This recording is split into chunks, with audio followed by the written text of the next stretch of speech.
Corporate trustee. Oh, Christmas miracle. Hartford, I'm the executive director for CIBC's Indigenous Trust Program nationally, and I was asked to provide some financial information about the settlement that's been proposed. And there's a couple of things that the Crown requires that I tell you, and then the rest is just to share information to help you with your decision making. And then at the end, of course, we can have questions or interrupt me if you want. So, I just changed the page on your screen because I can't see you. But I'm going to just break down effectively the two options where the settlement is received. And so I think as members you need to understand that when if you vote to accept the settlement, the question that has been posed is, do you accept the capital settlement and also placing the money in a trust? So I'm obligated to explain the differences between what having a trust is versus the old law. So the old law was that settlement dollars were placed in what's known as an Ottawa trust, or an IM trust, or a capital and revenue trust. And that's effectively where Indigenous Services Canada used to hold money for the use and benefit of First Nations. And they're held in a consolidated revenue fund, so there's no, easy way to identify what's being held for Thunderchild. And in fact, many of these funds over the years have been used to fund other projects in Canada, not necessarily First Nations projects, including things like the Montreal Turnpike. So it's just one big fund. But the other challenge with that model was that, or is that, if the community wants to access their funds, they have to ask ISC for permission to access their funds. So the model that's been put together for holding the housing cloud settlement is what we call legacy style trust. And by legacy, all it means that it's a long-term wealth plan to hold your funds, to protect your funds, and to build governance and rules around how those funds can be accessed. And so how that will work is when the Crown issues settlement, it will give direct first. And the trust is going to have the rules around when income and capital can be accessed. And as I said, the point of this trust is to safeguard and control and manage the funds and follow the rules of the trust. It is important to understand that the trust is separate from the nation. The funds are going to be in the trust, not in the nation's bank account. And this is really the more modern structure that we're seeing communities utilize to take control over their own assets, to build their own decision-making around them, but still provide that governance and safeguarding. And there are many other communities in Saskatchewan and all across Canada that are using this model successfully. So I'm happy to recommend other communities you can talk to if you want to know more. So one of the things I'm obligated to explain is the difference in investment. So if you were to leave your money with the Crown, you would get a rate of return on your money. And it's basically the government of Canada 10-year bond rate is all they pay. There are no options. And it's just a straight interest check every year. There's no reinvestment or capital gains or growth. And as I said before, the access to your funds are limited, so you have to apply to ISC if you wanted to take out your income or your capital. This legacy trust model instead allows you to put this trust governance around your assets and invest your assets in the trust structure. And my role as your trustee, and I have a team of 10 people, our role collectively is that we're appointed to serve on behalf of you as members to ensure that the funds stay in this trust and they're managed how this trust says it will be managed. And the only thing that's ever paid out is what the trust instructs us to. So it's important to understand that the trustee actually controls the trust for each one of you as beneficiaries of the trust, not the chief council anymore. It's also to understand that if you do this, then the trust is not something that change. So if there's a new election, and all the council, they can't just dissolve it and, buy a hockey rink or pay out another distribution. It is intended to be long-term, and it is difficult to change once it's in place. So the way it works is the funds go into the trust from the Government of Canada, and then we build an investment mandate for the trust. So as a trustee, we would do that with your council, and we hire investment managers to make the day-to-day decisions. This is one of the significant benefits over having a trust as opposed to managing funds with all of law. When you do your own trust with your own investment structure, you have unlimited access to all the investments that are available. And typically, that is for 60 years. Typically, most of my communities, over time, over a long-term period, will make 6% a year on average on their trust. Remember, I said that all law trusts get about 2%. And so the way it works then is that the income that the trust earns is going to be paid out to Thunderchild. So that capital is going to stay protected in the trust. But every year there's a formula to pay income out to the First Nation. And that's the way the First Nation accesses money for use in the community. And that's intended to help take care of the current needs of beneficiaries. I'm sure there are many things that are needed in your community that revenue can be used for. The other way funds are accessed is that we can take a loan against capital. That's what's being proposed to make the per capita distribution. So the funds are going to stay in the trust. We're going to borrow against the trust to pay all of the members of distribution, and then some of the revenue or some of that income that the trust earns is going to go back to paying off that loan. So the nation can also access other loans in the future, but there are limits and thresholds built in around that to ensure that the funds stay protected and that the trust can always afford to make the payments. I know you have had other community trusts, and that you still have some now. So some of this information may already know, and I understand from some of the other meetings I've been on that there are some questions about the other trusts. So one of the things that's been proposed is that your other trust might also be amalgamated into this trust. So you only have one large trust. And the idea of that would be more administratively easy, and you only have one structure, and therefore it would be cheaper to administer, keeping more money in the community and less going to service providers. So the trust basically provides you with a wealth plan, a community wealth plan. It's a non-political wealth plan because it's separate from chief and council. It's a fully separate entity from the nation. And what the trust does is it builds that governance and control over the use of funds, and the funds are controlled by the trustee. The trustee has what's known as a fiduciary relationship, which is a very, very high standard of accountability required by the law to provide information and accountability to all the beneficiaries. All community members are beneficiaries. That includes on reserve, off reserve, eligible members today, but also eligible members in the future. And one of the main tenets of the Legacy Trust is that it helps to build a more sustainable long-term wealth plan for your members in the future, so that they will leave the life quality of life as a result of investing in the trust. So it is intended to be a 7-generation, very long-term plan. And what it does is it balances the needs of the members today and the future needs. So there's going to be a distribution to all members that are eligible today. There's going to be that annual revenue every year to do things in the community every year. But there's also going to be that long-term wealth to continue to generate revenue for your future members. As I said earlier, the trust is intended to provide accountability and engagement for all members, for all beneficiaries in this trust. This is just I can get my page to turn. This is just a little picture of what our goals are. So CWC did a process called an RFP to compete for the trust business, and we will provide low cost professional trusting services.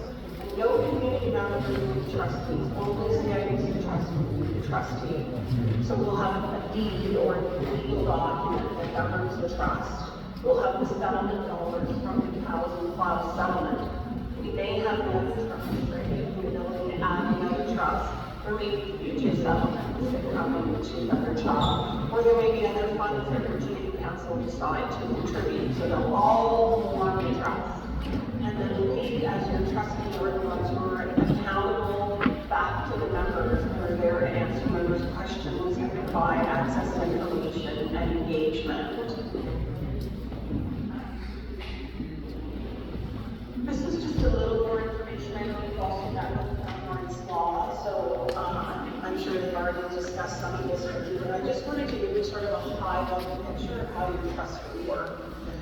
And I'm going to give you my contact information, so people who have questions can contact me or my colleague, Megan, who's on holidays today. So, again, the purpose of the trust is to protect the settlement dollars, invest the settlement dollars so we can grow and build a self-sustaining wealth fund for your members today and in the future, but also so to provide that consistent cash flow every year out to the nation so that you can accomplish things that you want to accomplish. It is going to have all the governance of how funds can be accessed in the trust. So if, the chief calls me tomorrow and says he wants to go to Las Vegas and put it all on red, the trust is going to say that that's not an authorized purpose, so we're not going to be able to do that. So it is a very good governance model, and it works really well to protect money. The community members are all beneficiaries of the trust. So the way it'll work is we will act as your trustee. The settlement monies can be combined with your other trusts into one overall trust if that's what you choose to do, and we would act as the trustee for that overall trust. Other funds can be added, but once those funds are added, they all form the trust, so they're all governed by those same rules, and it cannot be easily changed. The assets, as I mentioned, the trust dollars are going to be invested. Because of the amount we're receiving, we will be seeking an institutional money manager. So that's not like a broker out of branch. That's like someone who would manage a large pension fund, Canada Pension, and endowment. So these are people that specialize in managing really big long-term funds. So their fees are kept quite low. Sorry, I'm going to turn my phone off so it doesn't keep ringing in your ears. But they will have access to a limited number of investment options, and they will help to choose something that's going to provide you with that long-term, consistent, stable return back to your community. The capital is preserved, and the set percentage of this formula is going to be used every year to pay funds out to the nation, and those will be up to the nation to decide how to spend once those are paid out. As your trustee, will provide reports. It'll tell you how the trust is doing, how your investments are performing, what money has been spent on fees, what loans are outstanding. So it'll give you a nice consolidated, transparent report. And we'll work with your leadership to ensure that copies of these reports are available to members either at the band office or in other ways so that members can have access to the information. Because the information is private, we don't want to just post it on the internet for anybody to see. So this is how the loans work out. We get a lot of questions about the loans. Oh, something's happened to my presentation. Sorry, I just went back the page. Hang on. Oh, it's great when it works. All right, does it say loans now? Is that what you're seeing on the screen? Yeah. Okay. So the way the loans work then is instead of paying out capital, so instead of being able to come to the trust, let's say chief and council want to build an outdoor center. This is something your community wants, or hockey, and they want to come and get some money out of the trust to be able to accomplish that. Rather than making a withdrawal and just taking that money out of the trust, what they're going to be able to do is to take a loan against the trust. So the assets of the trust form the security for that loan. And that loan is paid back by a very strict formula every year out of your annual revenue. So you'll see on this slide we have notes about the limits. So the loans themselves will be limited to no more than 60% of the value of the assets in the trust. And that's just to ensure there's a safe margin, right? That we're not borrowing against all of it. And then we've also decided that we would limit it, your council's decided to limit it to no more than 90% of that annual revenue. Because you want to ensure there's still some revenue for other projects in your community, and you want to ensure there's enough revenue to pay the loans every year, so that there's never a problem with the loans. So the first example we have done is the per capita distribution is going to be paid by way of a loan to all eligible members. So all eligible adults will receive a $25,000 payment when the trust is settled, and each minor will receive $5,000. The remaining $20,000 for each minor will be invested and held in the trust until they reach age 18, and every year they'll get an additional amount of interest earned. And the reason we do that is because we have to hold funds for minors until they're of legal age. And that just protects their money for the future. So I've got a little more on the distributions, because I know many community members always ask me about how the distribution is going to work. So as we said, the eligible adults are going to get their $25,000 a one-time distribution, and it'll be paid up front when the trust is settled. Minors are going to get $5,000 and $20,000 will be held. So what will happen for your youth is, as they reach age 18, they'll contact us directly. We'll send them a form to fill in. They'll provide some IDs so we can verify who they are and that they're on the members list. And then we will pay them directly. So that will ensure that there's no fees, no holds on their money. They get it right away. A number of other communities that we work with that will tell you that usually we get it paid within a couple of days. So your minors don't have to wait around or jump through hoops. But the idea is that we protect their funds until they're of the legal age. And then they do get, every year they will earn income. So for a child that's only 1 year old now, when they receive their money in 17 years, it will be a lot more than $20,000. It will probably have at least doubled by that point.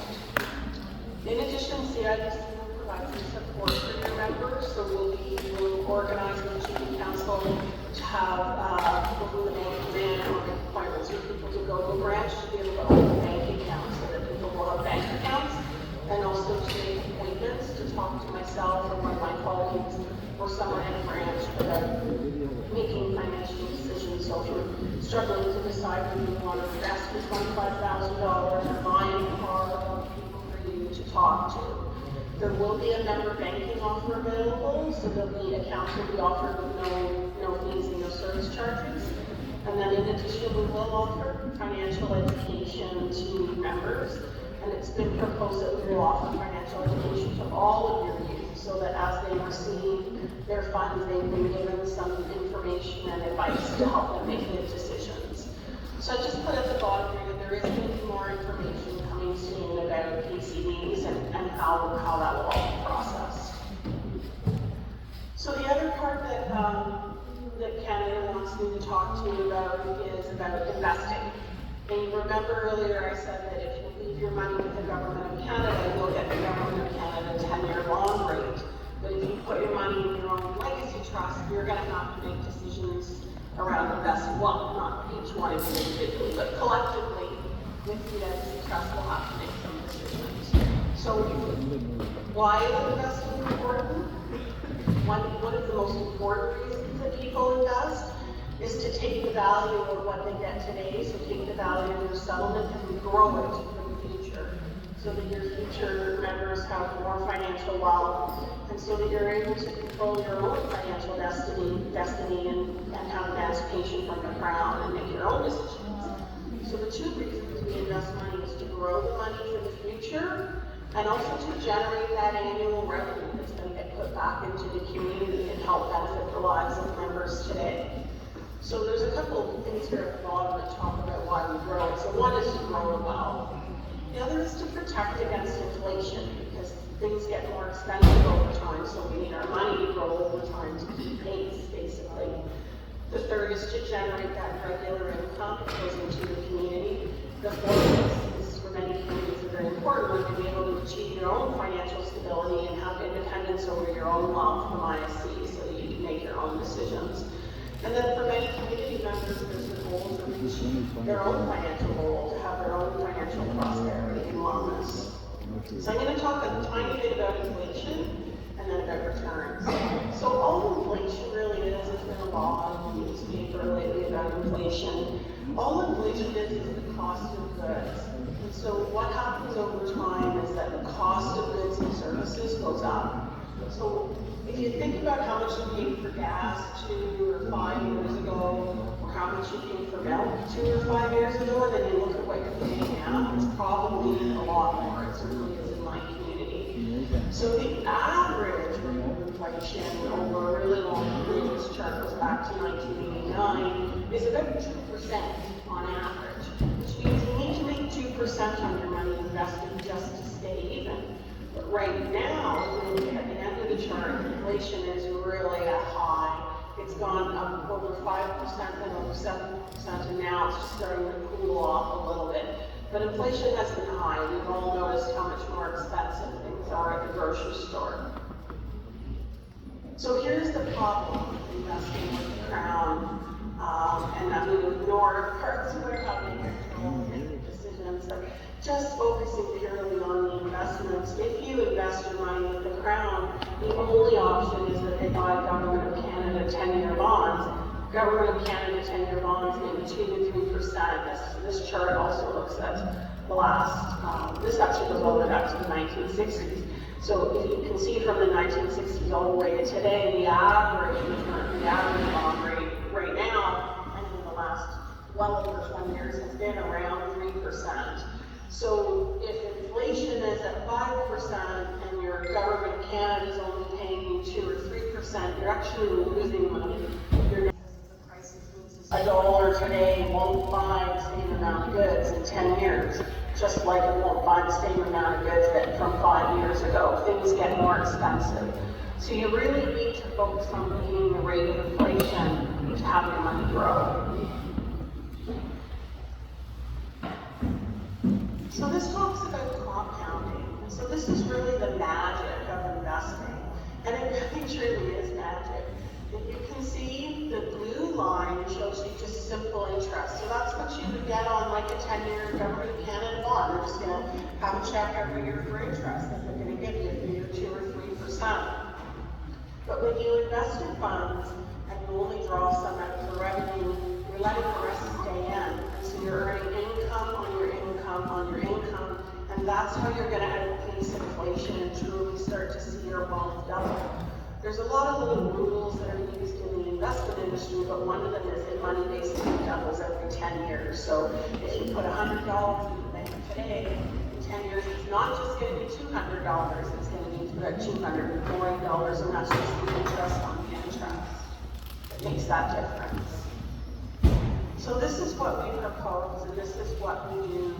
We have about 38 other accounts similar to ours, and this is what we do, and this is an industry standard. This isn't just, a CIBC thing of how trusts are invested. So trusts are invested in what's called known as a balance mandate, and the balance is really important because we would all love to earn the rate of return on the right. It's, the biggest and the most, but that has more risk. So what we want to do is have some things that have no risk, like those Government of Canada bonds down on the far left-hand side that only make 2 or 3%, but then add in other things like corporate bonds and things from the stock market so we can pull our rate of return. So the difference is basically if we only have those bonds that make 2 or 3%, but by having a larger basket of goods and spreading out how our money is invested, we should earn about 6 to 8% a year, and that is the industry gold standard. You can see that with any investment manager will tell you that, and any trustee will tell you that. That's a sustainable rate of return without taking a lot of risk. And here's another picture to help understand what we're talking about. So the blue line is just earning that simple interest, and the green line is what the stock market looks like. It goes up and it goes down, right? Stocks go up and down, and some are riskier than others. So what we're proposing is the red line. It's not going to go up every day, But over time, it's going to pretty consistently perform and be relatively stable and consistent. So that's this balanced portfolio that holds these different pieces and it balances out the risk and the returns so that you get something in the middle that's safe and reliable. And these are just some actual returns so you can see what I'm talking about. So what we're proposing to do is that solid black line. So it's not going to be the race car that's the top gray line because that one has a lot of risk, but it's also not going to be just that red line at the bottom that's low. It's going to be somewhere in the middle. And I can show you any number of charts that all say the same thing, that we should expect with this kind of mandate about 6 to 8, sometimes even 9% a year, and sometimes even more. Every now and again, there's a really amazing year. So I'm just going to summarize what I said and then I'll pause for people to ask questions. So the old model that was that we just left our funds with Ottawa, ISC determined the investment strategy. The only option there ever was the Government of Canada bond, where you got the interest only every year, and on average it makes 2 to 3% a year. The other kicker with the Ottawa Trust, remember, is Ottawa controls access to your funds. The proposal that's been put forward through a lot of work with the Chief of Council and with their legal advisors is to do a legacy trust. So this is where your funds go into a trust directly. The investment strategy is going to be determined by your trustee, by your leadership, the community engagement to discuss it, and by the investment managers. But you're going to control your investments. Ottawa is not going to make your decisions for you. There will be a policy document that's crafted that's going to set the rules on what we do and don't want to invest in. We're going to have that more diversified portfolio that I talked about, different bits and pieces of different things, and very long-term and stable. And our target return will be 6 to 8%. And you will control the access to your funds. So I will pause there to see if anyone wants to ask questions or wants me to explain anything further. Thank you. Anybody has questions over there? I think you can also come over to the laptop there and speak into it and give them the mic this question. He has to go to the laptop because that trustee won't be able to hear. You have to go to the laptop there and use the mic at the same time. You won't work here? Sounds good here. All my paperwork's on this table. She won't be able to hear you. Oh.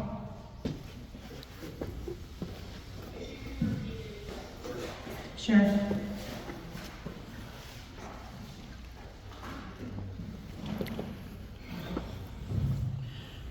I have a couple of questions, actually more, but they're all gonna coincide with each other.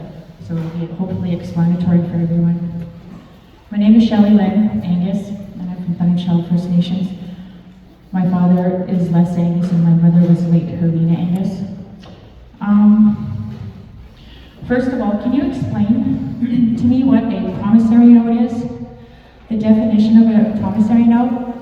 Just using your expertise here. I appreciate that very much. What are the advantages of a promissory note, and what are the disadvantages of a promissory note?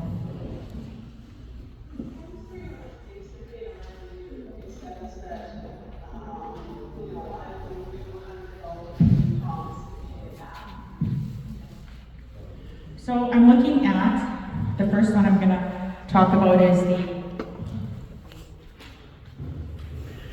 Thunderchild 1908 Surrender Trust, our financial statements dated December the 31st, 2021. And these were made by MNP LLP, Chartered Professional Accountants. The one area I'd like a little bit of help and understanding is in our 1908 financial statements. It states here that we have 3 promissory notes receivable. The total of them are almost $40 million. Is there any chief and council here that can actually tell the band members what those promissory notes were for and who approved them? Anyone? Can any of the chief and council explain to us what those promissory notes were for, who signed them? Because it looks to me that we're going to be paying those for a very long time.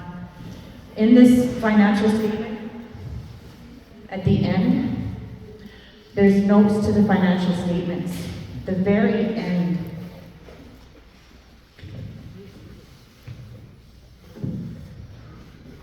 It looks like number 8.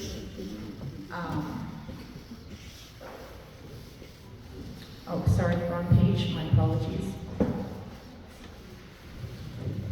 So, from these notes, from their observation, is our interest rate. Interest rate is risk that the value of the financial instrument might be adversely affected by a change in interest rates.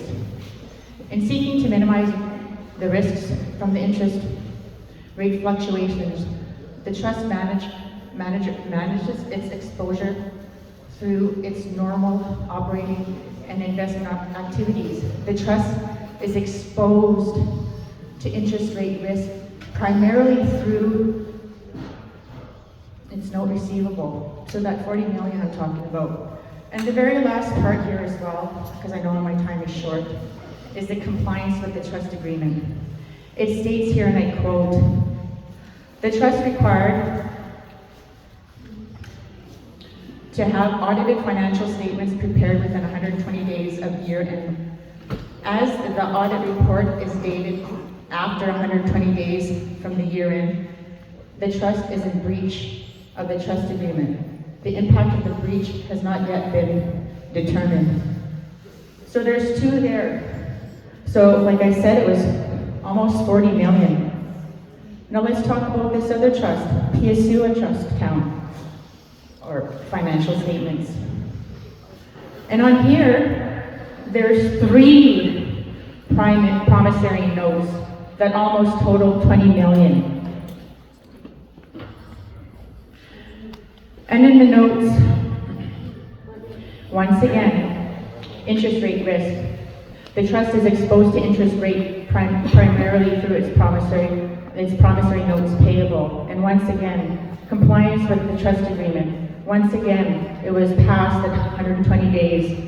The trust is in breach of the trust agreement. So there's 5 promissory notes that I just discussed in that 1 year end.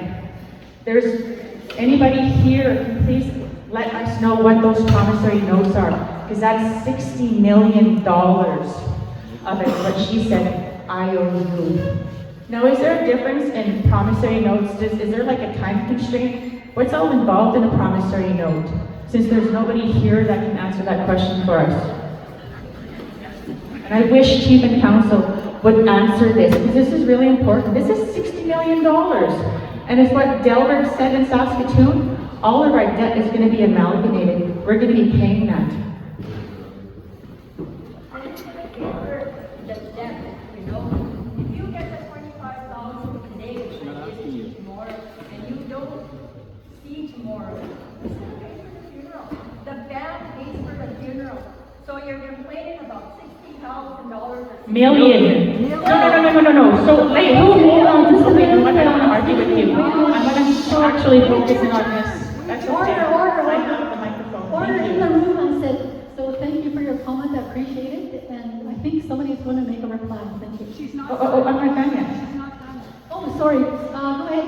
By the way, just keep in mind that I have questions. Okay, that's I just have questions, that's No, you all. can ask.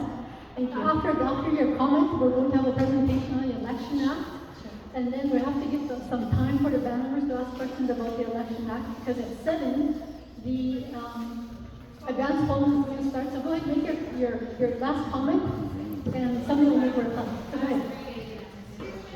Okay, thank you. So So, she's got the floor, so go ahead, you're in the brown jacket, say your thing. so another thing that I'd like to talk about Is that in Order. in 2000? Let her speak. She has the mic. Hey, excuse me, I have the microphone, I have the time right now. Can you sit down and let me speak? Don't try to shut me down. I have every right to, as a Thunderchild band member, I have every right to. Excuse me. Let her talk. Let her talk. Excuse me, please stop. You're being very confrontational. Stop, Sorry. stop. Please step away and quit trying to yell at me. Please stop and just let her speak, please.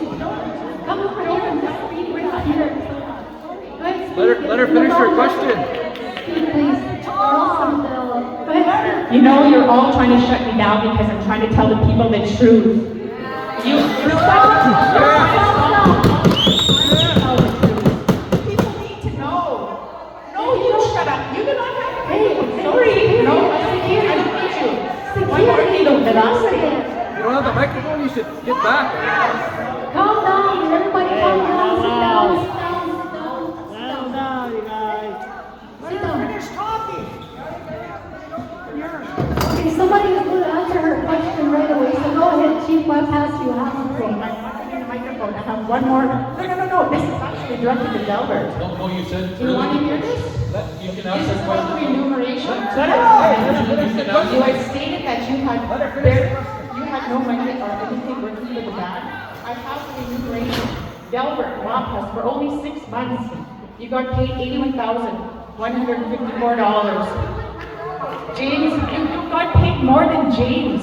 For 6 months, you got paid more than what you got in a whole year. So what does this have to do with this? Well, I'm just clarifying what you said. But the order, In Saskatoon. Shelley, the order of what is being talked about is what's here. If you guys want to do a personal attack,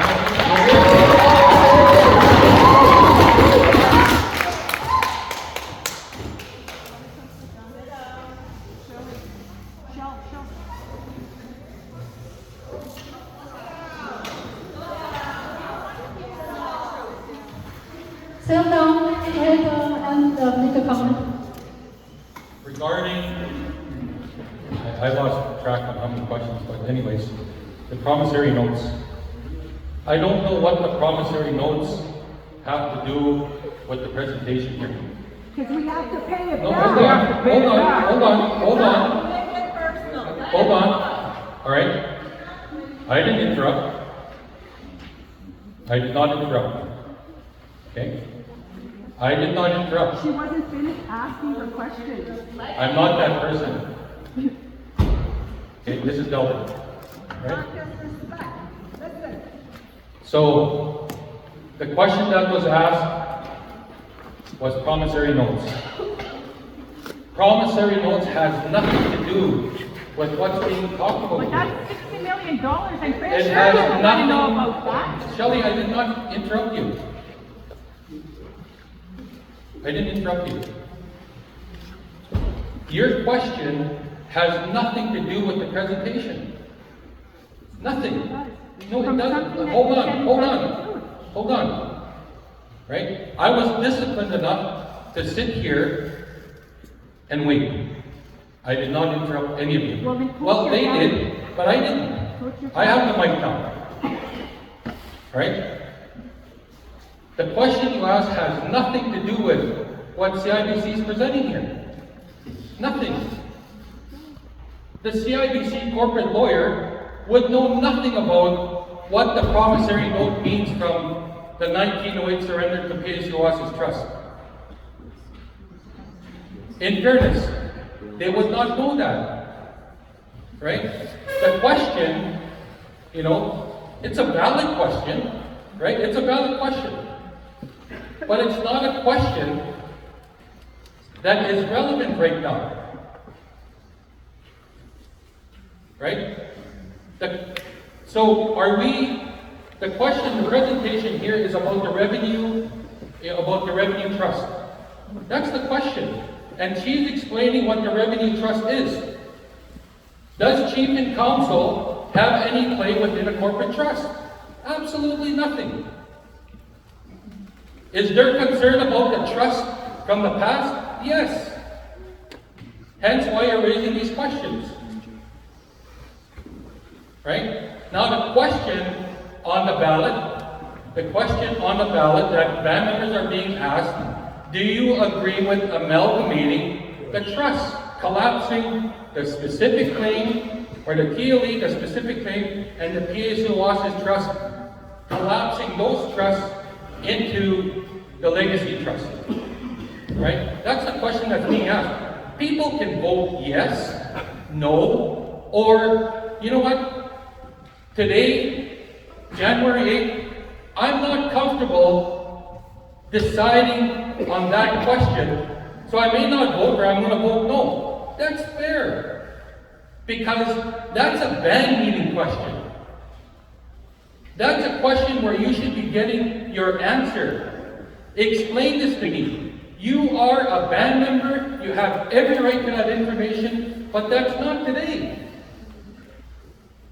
Right? That's at the band meeting. And I have absolutely no problem giving you my perspective at the band meeting regarding your question, which is valid. I'm not discounting the question, the very important question you're asking. I'm not discounting it. But for the purpose of today, this information session shouldn't turn out to be a band meeting. We're here to provide information and to explain the best that we can to have these professionals, because when we explain it, all of a sudden we're corrupt. We're this, we're that. Right? So you're hearing it from professional people now, right, that are giving you their honest, integral opinion, perspective, professional advice. So let's take it for what it's worth. You don't want to vote today? You don't want to vote on January 8th? That is fair. Absolutely fair. Until you get the answer that you honestly deserve. And I'm publicly saying that. And I have no problem providing an explanation at our next band meeting. Thank you.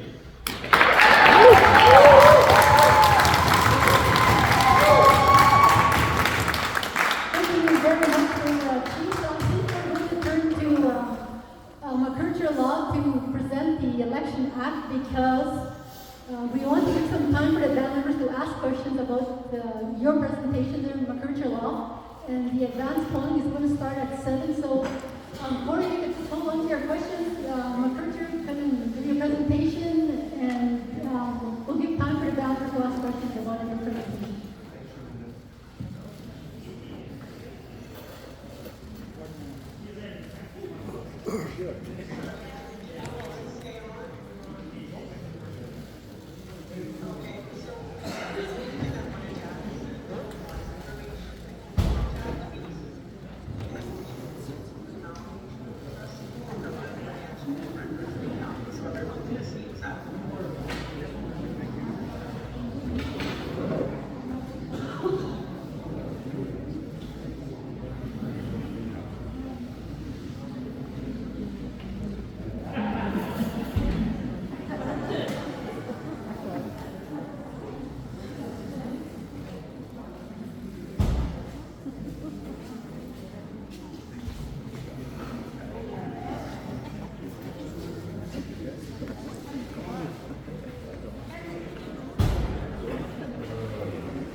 Hi, good evening, everyone.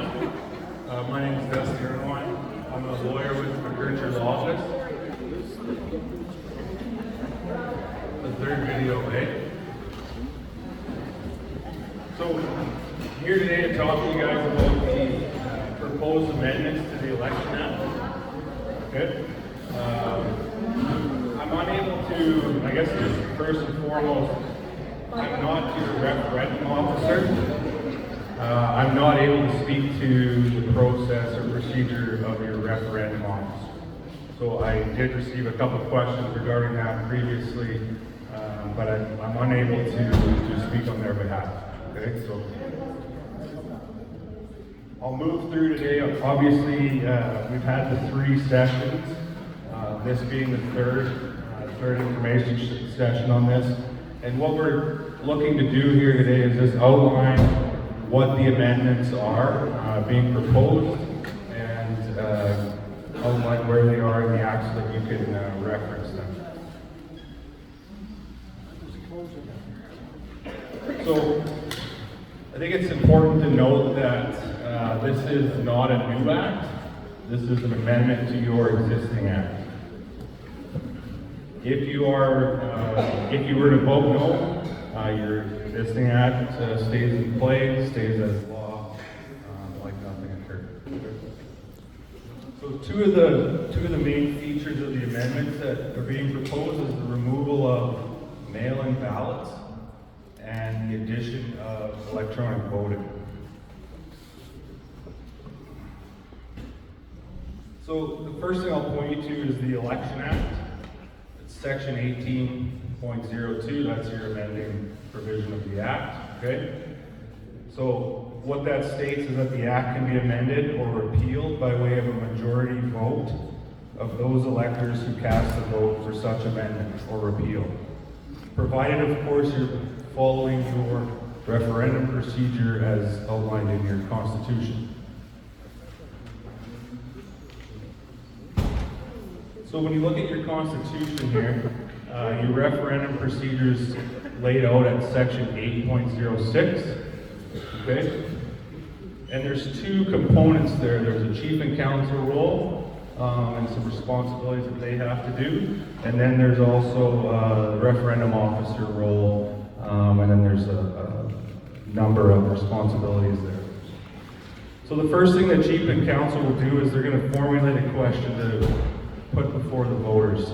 So in this case, it's whether or not to accept the proposed amendments as presented, or there's three other, I believe, of course, with the MRP and then your settlement claims. Voting date needs to be set by council. Okay, so that's of course January 8th. And then there needs to be an appointment of a referendum officer, which from the indications is this one feather. Unfortunately, again, I'm unable to speak to their process, their procedure. So a couple of things that will happen on the referendum officer side is, first thing is the preparation of a voters list and a notice of referendum. Okay, this will be posted in a conspicuous place, 3 different buildings within the First Nations, so that folks have easy access to it or can come across it. The referendum officer also sets the voting location. Okay, so obviously there's the one on the home reserve, as well as advanced polling within Saskatoon and Edmonton. At least 30 days before the voting day, you're going to send by mail to the last known addresses of all eligible voters a copy of the notice of referendum and any of the proposed legislation. So with respect to that, that would have been, again, your one feather group mailing out those packages.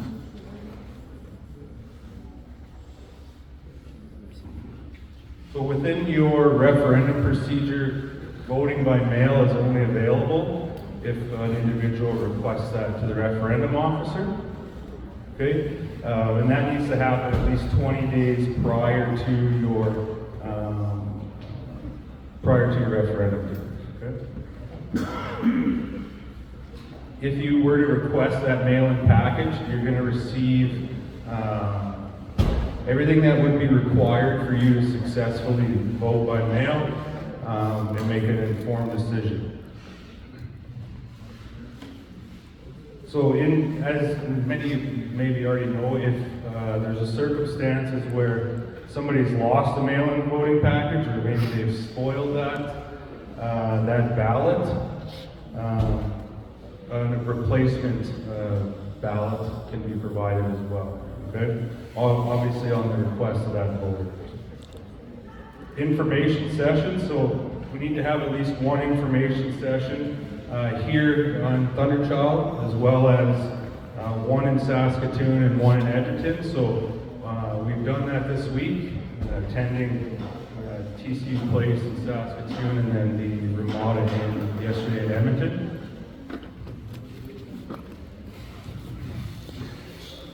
So the last three pieces within your referendum procedure. So there needs to be an opportunity for all eligible voters, whether on reserve or off reserve, to have an opportunity to vote in person. Okay? If you were to vote by mail and then you showed up to vote in person, they would count your in-person ballot and discard your mail ballot. Obviously, there needs to be use of a secret ballot. And upon completion of all that, the referendum officer will provide the First Nation with a certificate confirming compliance with the law.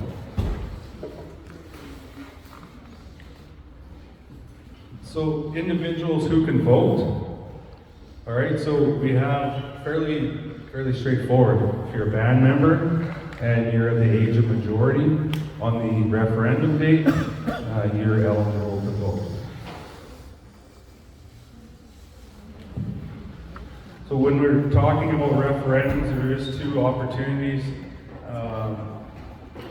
There's the mail-in ballot provision, as well as the voting in person. There is another opportunity with the electronic ballots. This is not outlined within the referendum procedure. However, there's no mention of electronic voting at all. I mean, obviously, given when that was drafted, I don't think that would have been an available option.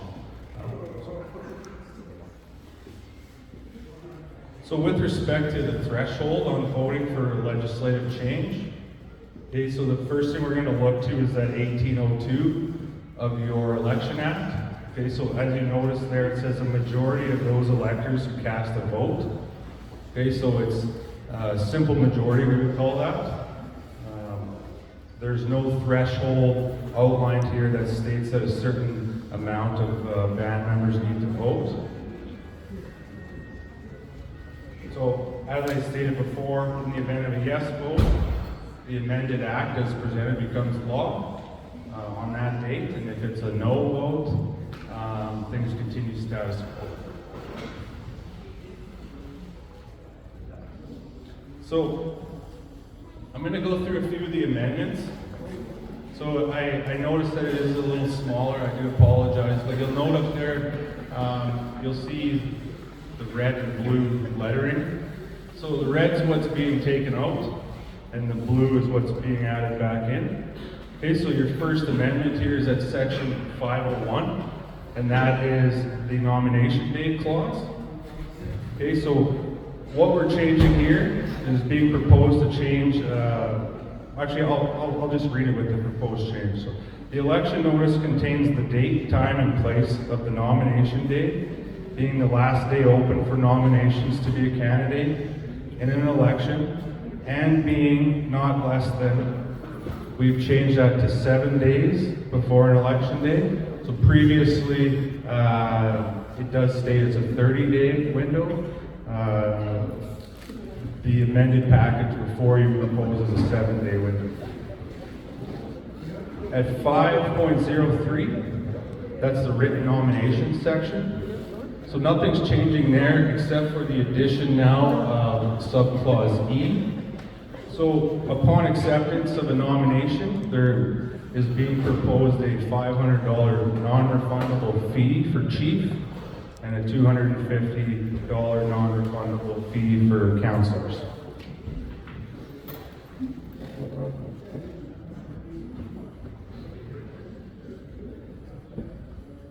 Next section I want to point you to, and this section is up here out of an abundance of caution because I don't have necessarily the packages that were sent out.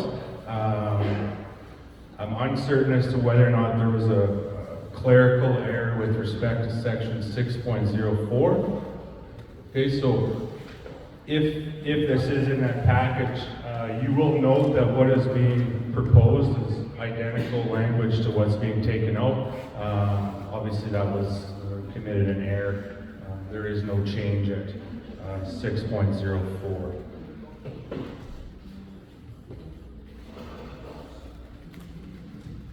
So the next material change to the act that's being proposed is at sections 6.08 and 6.09. Okay, and what you'll notice up there is that the availability of voting by mail is being removed. And the new 6.08 states that voting electronically will now become available. Of course, you have to register for electronic voting to do it. The second section there is section 6.09, and that's the mail-in voting package. So because they proposed to remove the mail-in ballot option, we need to play a little catch-up with some of the other provisions that mention these things. So the mail-in voting package is being taken out in its entirety, okay? And a number of new provisions are being put in that will assist the chief electoral officer successfully roll out electronic voting down the road. So the new 6.09 will ensure that the chief electoral officer can make or establish any regulations to the process above to include electronic voting. Okay, so they want to be able to outline a number of rules and procedures that'll dictate how electronic voting will unfold. Okay, and that needs to be done at least 14 days prior to the nomination day. Okay. These next sections, they're a little cumbersome. But because of the nature of electronic voting and just the whole aspect of, off-site data storage, we felt it necessary to try to put some best practices in there as a proposed provision that will ensure that the chief electoral officer is taking into consideration a number of factors, security factors. So, under those procedures that the chief electoral officer establishes, okay, there needs to be a number of key considerations on here. So, Excuse me, you said electoral officer. Aren't we talking about the referendum officer? no, I'm talking about the electoral officer because we're dealing with the Election Act. So the first of which is, of course, the security of the service. Okay, so there needs to be policy for that security and the data within it. Obviously, you can't have access to that by unauthorized personnel. Okay, there also needs to be policy with respect to continuity of service during high usage periods, or if there's an incident where you lose connectivity or something of that, that may potentially compromise your ability to use electronic voting. There needs to be policy procedure with respect to access to the service and to data within the service by the service provider and by the office of the chief electoral officer. So there needs to be a procedure in which anybody can have a look at what's in that electronic voting file. The use of any third-party contractors, if that is the case, there will be policy procedures to how that needs to unfold. Needs to also be a process by which a vote verification and authentication can occur. Also, of course, reporting, including requirements respecting any sort of system-generated reports. So I suspect practically when folks are engaged in electronic voting, that the service itself sort of spits out a compiled report. I think that was sort of my understanding from the recent AFN election. Also needs to ensure that there's a way to have system audit and recounting. Any sort of data retention, so where that's being stored, it's not as simple as shredding it kind of thing, right? So there needs to be something in place for that. The protection of privacy, anonymity, integrity, and secrecy of votes cast. Okay? You need to ensure that vote cast cannot be linked to any individual. The provision of documentation by the service provider to the chief electoral officer. So what we're talking about here is performance indicators. So we want to ensure that the chief electoral officer has a full understanding of the system and the performance.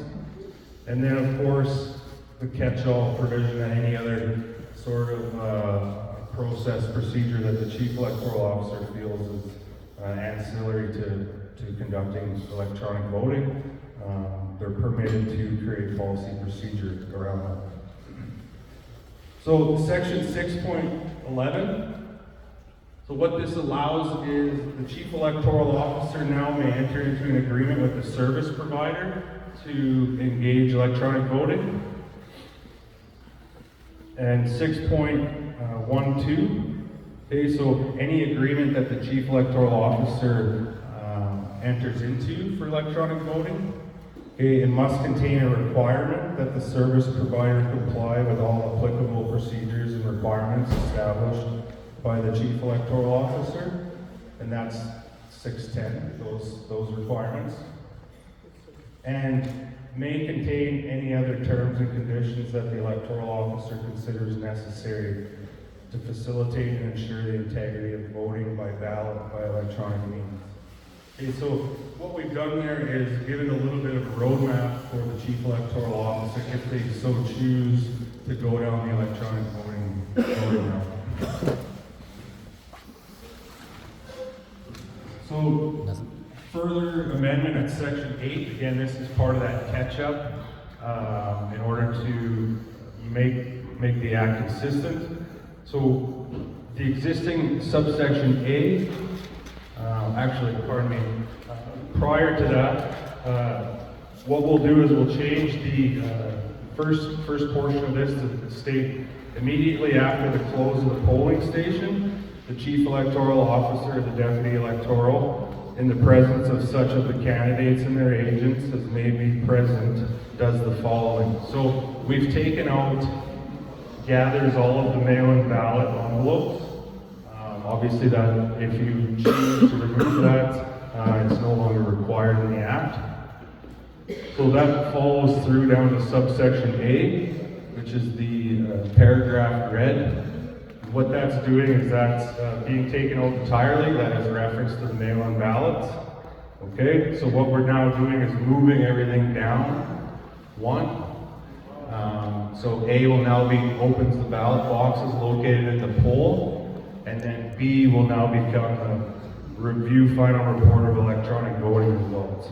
So essentially we're playing that catch up, trying to make sure that the Act is consistent throughout.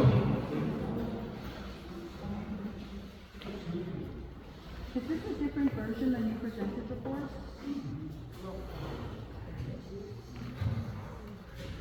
No, it's not. Questioning my integrity is, it's clearly a question of my integrity, so at 14.02 sub A, Roman numeral 6, okay, so soliciting electors, we're removing the obtained mail-in voting packages, okay? So what we're now proposing is soliciting electors to register for electronic voting, okay, with a view to using procedure to control the associated vote. So similarly to how you weren't permitted to take mail-in ballots and try to influence vote, you can do the same for electronic voting as well.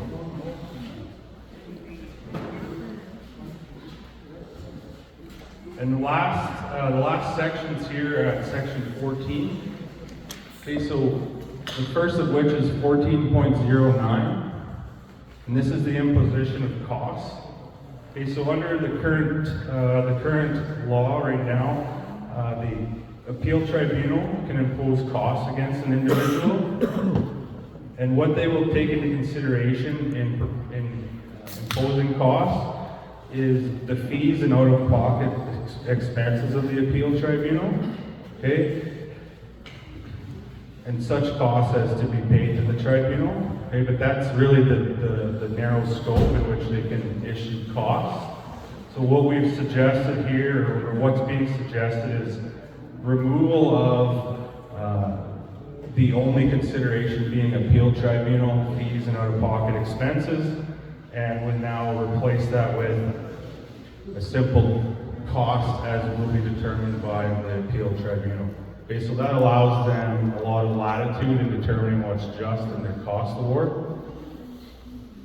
You'll look at the same sort of amendment on subsection B. Okay, so previously, again, if somebody had violated the act with respect to any matter referred to in 14.02, then they can order costs. The appeal tribunal can order costs, and those are being the fees and out-of-pocket expenditures of the appeal tribunal. Trustee, Yep. can I ask the people to respect the privacy of others and not just videotape whoever they want? It's a public place.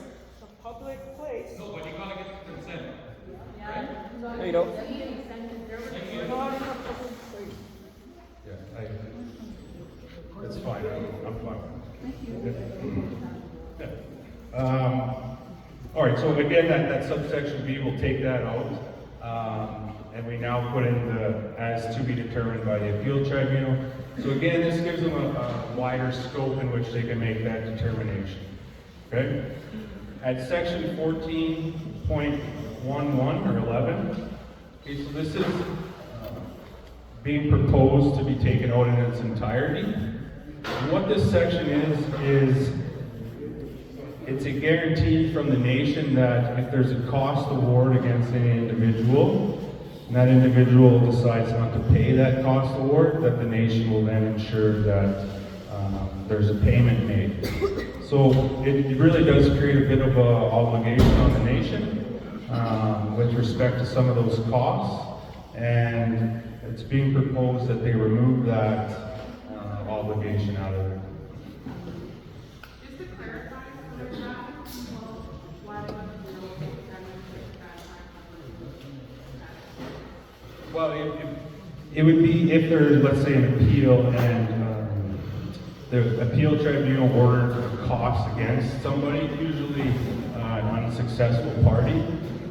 They will order costs sort of as a, not necessarily as a punishment or anything like that, but just as a way to try to create some equity for all the parties involved. So if that individual decides not to pay that cost, currently the way it reads is that the nation will make that payment. Yeah, so they're just, leadership's proposed to remove that all entirely. That's actually, that is the end of the amendment. If there's any questions, by all means.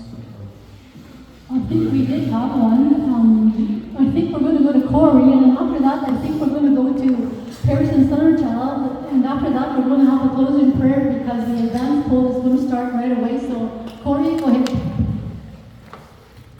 Thank you. My questions are very brief. As you stated yesterday, I had asked you, and you stated something. Did you read the Constitution prior to yesterday, December 20th, 2023? I'm not going to participate here. Okay, so you didn't read it. So it's yes or That's no? not what I said. Okay. I'm just not going to participate in answering your questions. Did you read it? Back and forth. Okay. It's just yes or no. I Sorry. don't have instructions to answer any questions. Okay. And have you read the Election Act prior? It's the same answer. Okay. So you were saying we. You mentioned we changed the document, and you said that in regards to section 14, you mentioned we made changes regarding the cost, blah blah blah blah blah. Who's we? That would be your leadership proposals. Okay. So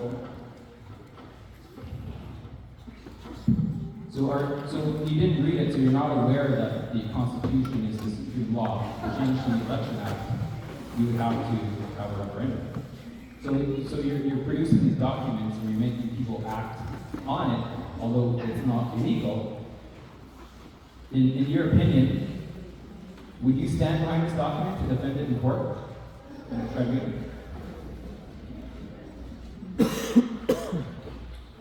Does that work? Does that work for you? To ask lawyers for opinions off the cuff? Have you ever had success in that? Probably not. It's okay.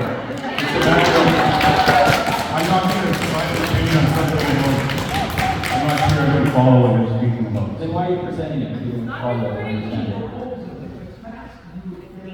Your question. It's not my legislation. It's yours. I don't stand here, provide an opinion on whether or not I stand by your legislation. I'm not a member here. I just can't, I'm sorry. Were you paid for by Chief of Council or on behalf of them? I don't think that's quite relevant, and quite frankly, it's an unfair question. I mean, your leadership is here. By all means, I encourage you to ask those questions to them instead of the higher help. Thank you. And I'd like to make a motion for the meeting minutes to be posted within 30 days. And I'd also like to make a motion for a band meeting. Actually, I'll make a motion for a band meeting to be held within 30 days. With regards to finances and an audit report. You can't take motions and have information. Okay, then I request Chief of Council to hold and post the band meeting as soon as practical. We'll post it when we're ready. Well, this presentation was commemorating not to the questions, so you can get the whole presentation, and even censored. So, that's, thank you.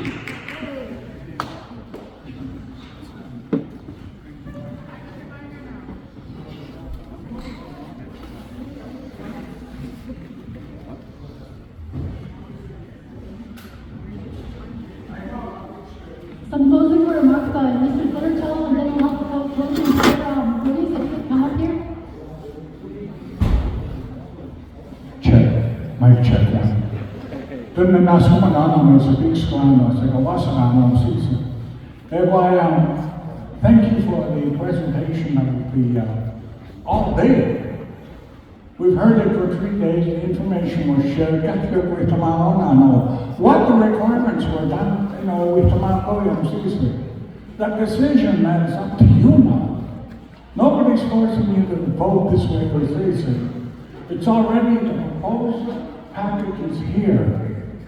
You either vote yes, and you either vote no. You roll the dice, basically. That's how it goes, but that's how democracy works.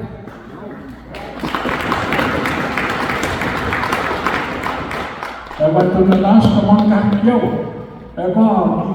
Some along which was Kakipaha, Kagay Gism. That's it. The last one.